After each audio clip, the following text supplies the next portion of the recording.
How's it going, guys? It's Doc. Bitcoin is absolutely crashing right now and nuking the entire altcoin market.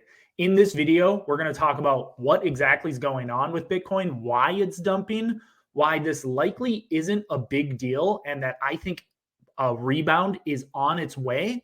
And then we're going to end the video with a couple alts that I think that you should be picking up right now.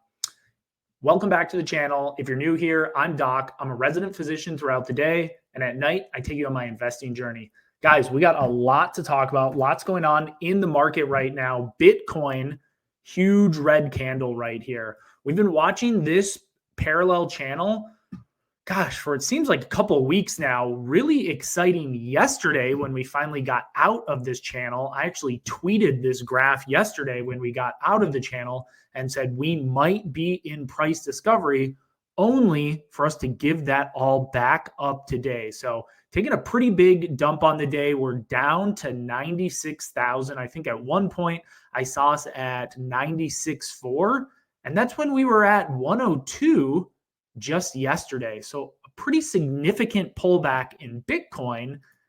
And what did this cause? Over $205 million liquidated from the crypto market in just the last hour. So this was a pretty dramatic crash, right? Right now we're looking on the daily chart. If we go to the 4-hour chart, you can see there was kind of some rumblings here, and then it just shit the bed right there, right? It was a pretty quick drop all the way from about 101 down to, I mean, if you look at the wick, I think it was like 96. So pretty big jump there, causing a ton of liquidations. We can see here, if we look at this liquidation heat map, I know sometimes these maps kind of confuse people. Don't let it confuse you. It's actually not that tough to read. I'm going to refresh this.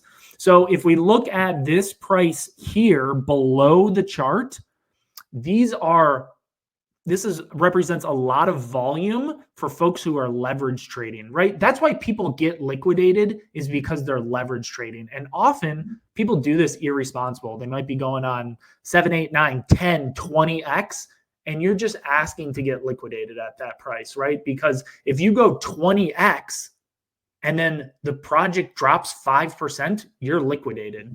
So let's just look at this real quick. This volume down here represents people who are long the market, right? So if Bitcoin gets to, 95,000, all of these longs will get liquidated. The inverse is true here. There is a ton of people who are shorting the market right at 99,000. And that kind of makes sense. It's kind of a psychological number, right? It's before 100,000. So this right here, this is people shorting the market. If we were to break through 100,000, you would see a big spike or increase in price because we washed out all of those shorts. Take a look at the crypto bubbles, the whole market's red, right? All of these alts, they all follow Bitcoin. There's a few projects that are green here, but they're few and far between. I really don't know. I have no idea what project this is. Is this BitGet?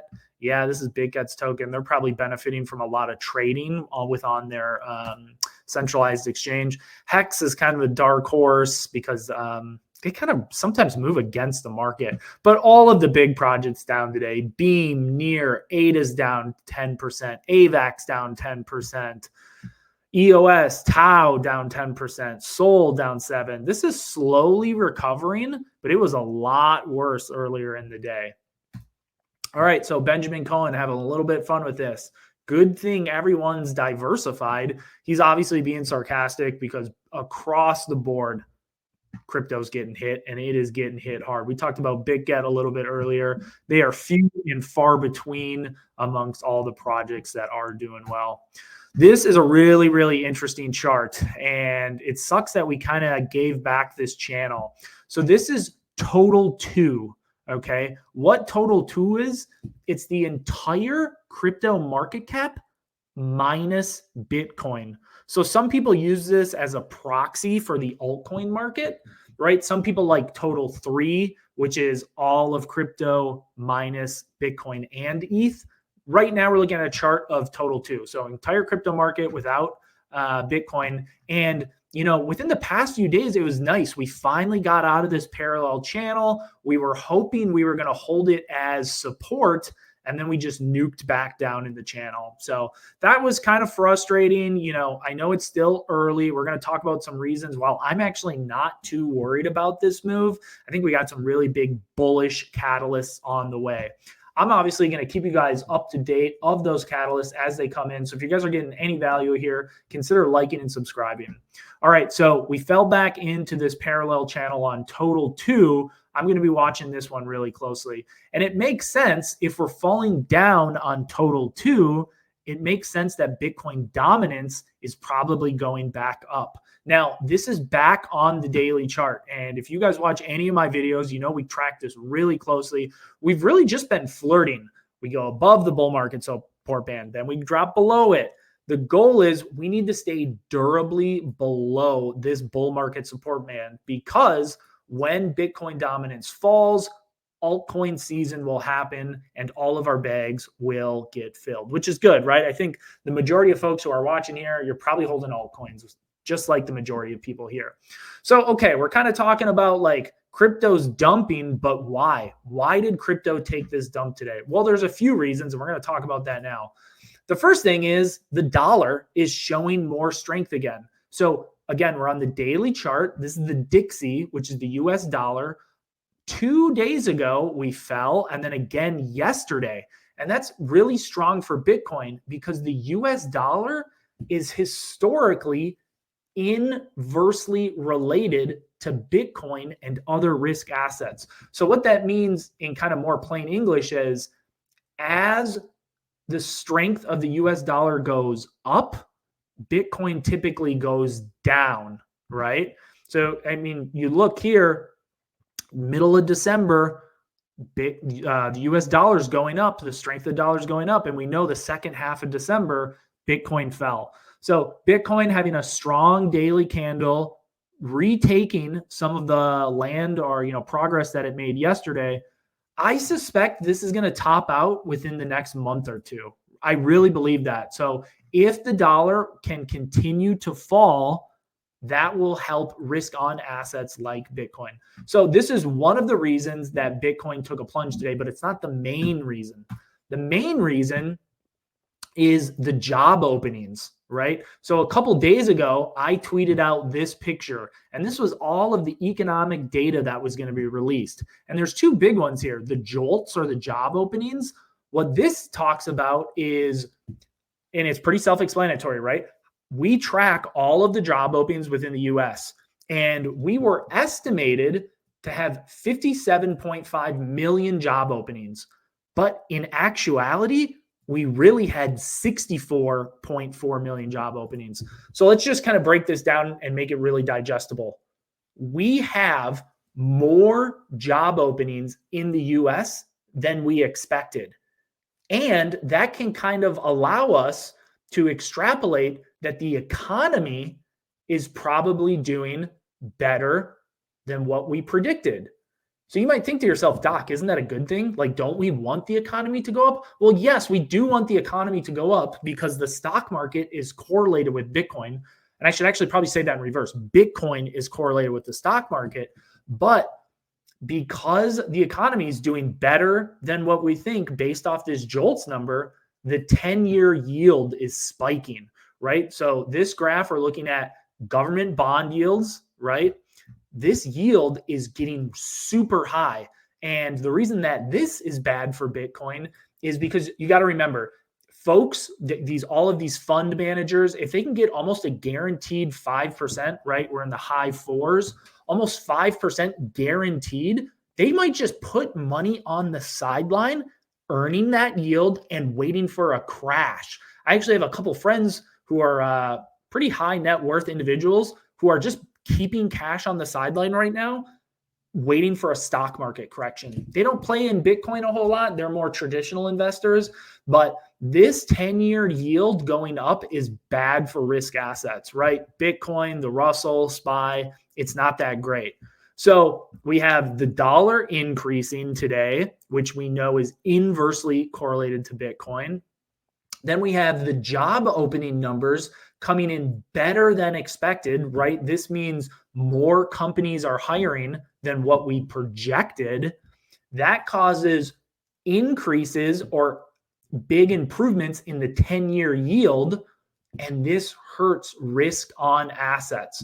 So all of this data, these 3 points that we just talked about, it kind of says like, hey, the economy's doing pretty well right now. Why would we want to decrease the Fed funding interest rate? And that's what's scaring people today, right? So right now, the Fed fund rate, right? And this is the interest rate that the Fed sets for everybody, right? So right now we're at 4.25% to 4.5% because it's a range. So the real way to read this is 4.25% to 4.5%.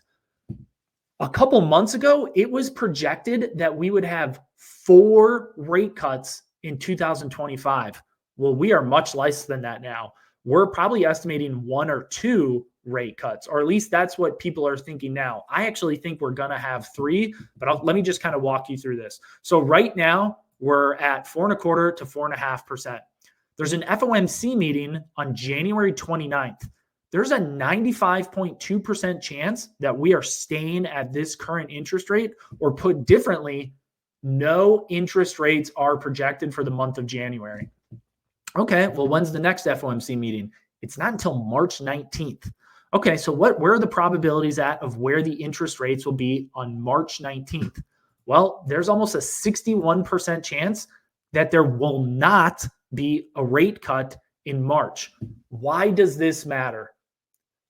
Riskier assets like Bitcoin want low interest rates. Low interest rates equal cheap money, and cheap money is good to put in more speculative, risky assets. So we want interest rates to come down because that will help our more risk on assets like Bitcoin. Okay, so we just showed not likely that we're getting a rate cut in January, not likely that we're getting a rate cut in March. What about the next FOMC meeting? It's not until May 7th. And guess what?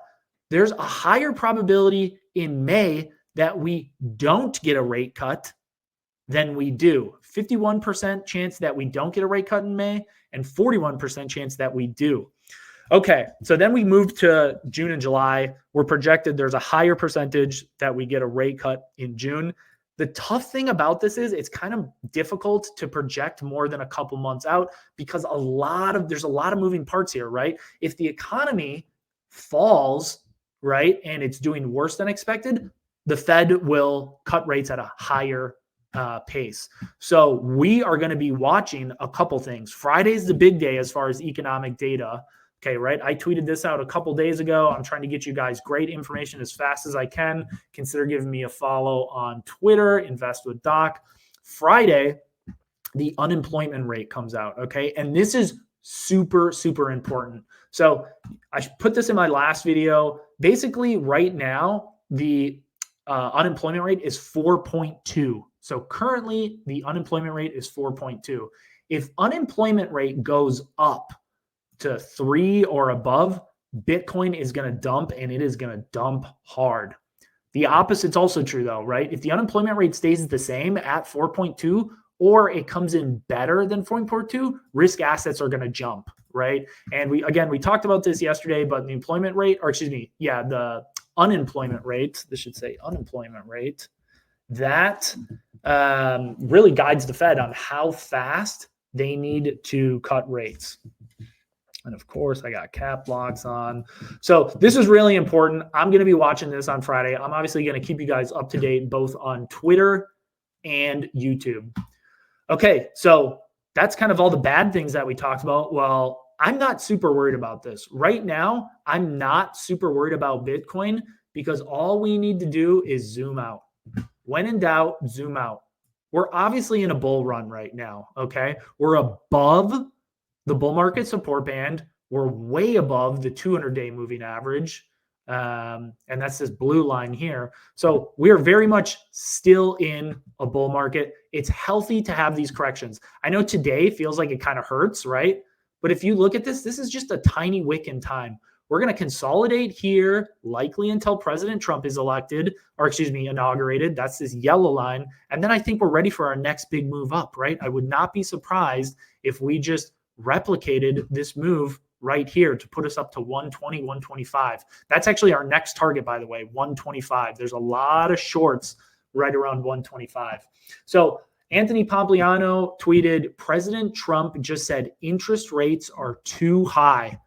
Asset prices are going to love him. And I actually agree with this. You know, yes, the Fed is separate and independent from Trump, and that is a good thing. 100% Trump is going to lean on him, and he's going to be talking in the media every day. Rates are too high, inflation's too high. So this is a good thing. I ultimately think this Trump being so vocal about the interest rates is going to help us, is going to help risk on assets. So we just need to get to this yellow line. And just for a little context, if you're curious kind of how this worked out last time President Trump took office, look at this huge spike when he took office, January 2017. Look at that parabolic rally that we then went on, right? Guys, we're right here. We're ready for the next move up. Count us in. We're ready for Trump to take office and hopefully pump our bags. So, okay, that's where we're at now. There's a dip, right? Crypto's down right now. Don't panic. Now is not the time. Now is not the time to be panicking in crypto, right? This is a small pullback. This is a healthy consolidation before we take our next move up. Personally, I'm kind of happy that this pulled back a little bit because I ended up just picking up another project. So I just took a new position in Hash AI. Okay. I'm taking advantage of this dip. So yes, Hash AI is up quite a bit on the week, right? And that's because, you know, CES is going on in Vegas right now, Consumer Electronics Show, NVIDIA's talking there. And that's driving a lot of hype to AI plays. Plus, Alex Becker has been mentioning Hash AI. So yes, we have had a good week, but on the daily, this is down 15%. When I bought some earlier, it was down 20%. I just couldn't say no. So I sold some of my other positions that were probably more safe and weren't down as much today. And I started a position in Hash AI. I'm going to continue to keep building that position because I think there's a lot of juice still left. The juice to squeeze here, right? I still think there's a lot of meat on the bone here. And if you go back to the yearly chart, I mean, this thing was already up to, I think 3. Yeah. So a 2x from here. I really think this hits $1 billion market cap. We're at 123 right now. So guys, if you got any value out of this, consider hitting the like button. I'm going to tag this video. I'm going to put it on the end screen. Guys, I don't know why this video didn't perform that well, but I go into so much detail in this video. Like there are so many great charts that I go through. I think there really is just like a ton to learn. I'm even putting graphics in here. I mean, I really went all out to just give a lot of good information. And I'm saying like, hey, you guys should watch this, not because I wanted to get views or stuff like that. I just think there's a lot to learn here. So take a look at this video. Really appreciate all of the support. Again, if you got any value out of this, consider hitting the like button and subscribing. And I will see you guys on the next one.